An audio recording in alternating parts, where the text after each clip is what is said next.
بسم اللہ الرحمن الرحیم۔ 15 شعبان کے سلسلے میں 4 باتیں صحیح ہیں۔ نمبر 1، اس رات میں اللہ سبحانہ و تعالی جتنی توفیق دیں اتنی گھر میں انفرادی عبادت کرنا، مگر ہم نے اس رات کو ہنگاموں کی رات بنا دیا ہے۔ مسجدوں اور قبرستانوں میں جمع ہوتے ہیں، کھاتے پیتے اور شور کرتے ہیں، یہ سب غلط ہے، اس کی کوئی حقیقت نہیں۔ اس رات میں نفلیں پڑھنی چاہیے اور پوری رات پڑھنی ضروری نہیں، جتنی اللہ تعالیٰ توفیق دے گھر میں پڑھے۔ یہ انفرادی عمل ہے، اجتماعی عمل نہیں ہے۔ نمبر 2، اگلے دن روزہ رکھے، یہ روزہ مستحب ہے۔ نمبر 3، اس رات میں اپنے لیے، اپنے مرحومین کے لیے اور پوری امت کے لیے مغفرت کی دعا کرے، اس کے لیے قبرستان جانا ضروری نہیں۔ اس رات میں حضور اکرم صلی اللہ علیہ وسلم قبرستان ضرور گئے ہیں، مگر چپکے سے گئے ہیں۔ حضرت عائشہ رضی اللہ تعالی عنہا کو اتفاقاً پتہ چل گیا تھا۔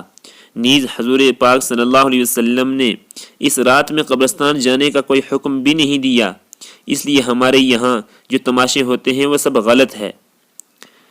نمبر 4، جن 2 شخصوں کے درمیان لڑائی جھگڑا اور اختلاف ہو وہ اس رات میں صلح صفائی کر لیں، اگر صلح صفائی نہیں کریں گے تو بخشش نہیں ہوگی۔ یہ 4 کام اس رات میں ضعیف حدیث سے ثابت ہیں، اور ضعیف کا لحاظ اس وقت نہیں ہوتا جب سامنے صحیح حدیث ہو۔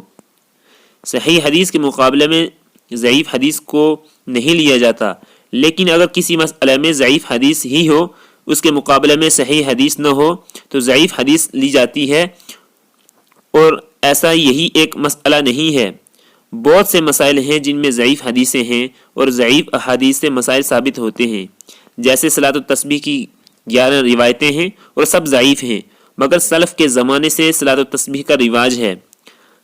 البتہ ضعیف حدیث سے واجب اور سنت کے درجے کا عمل ثابت نہیں ہوتا اور نہیں ہوگا، استحباب کے درجے کا حکم ثابت ہوگا۔ پس صلاۃ التسبیح پڑھنا مستحب ہے۔ ایسے ہی 15 شعبان کے بارے میں جو روایات ہیں وہ بھی ضعیف ہیں، مگر ان سے استحباب کے درجے کا عمل ثابت ہو سکتا ہے۔ پس احادیث میں بیان کیے گئے 4 کام مستحب ہوں گے۔ شب برات، اس کے اعمال اور اس کے اعمال کو بالکل بے اصل کہنا درست نہیں۔ البتہ سورہ دخان کی 3 آیت اِنَّا أَنزَلْنَاهُ فِي لَيْلَةٍ مُبَارَكَةٍ کا مصداق شب برات نہیں، اس کا مصداق شب قدر ہے، کیونکہ قرآن کریم شب قدر میں نازل ہوا ہے۔